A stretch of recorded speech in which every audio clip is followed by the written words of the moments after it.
Here's the backyard. We've got a limb that wasn't touching our house, is now laying on the house. We're hoping it doesn't go because it might take the gutter with it.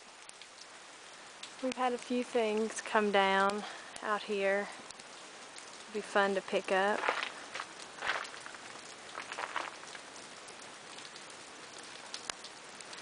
But you can see how long the icicles are.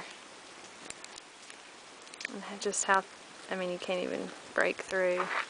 Yeah, it's at least ½ an inch on everything.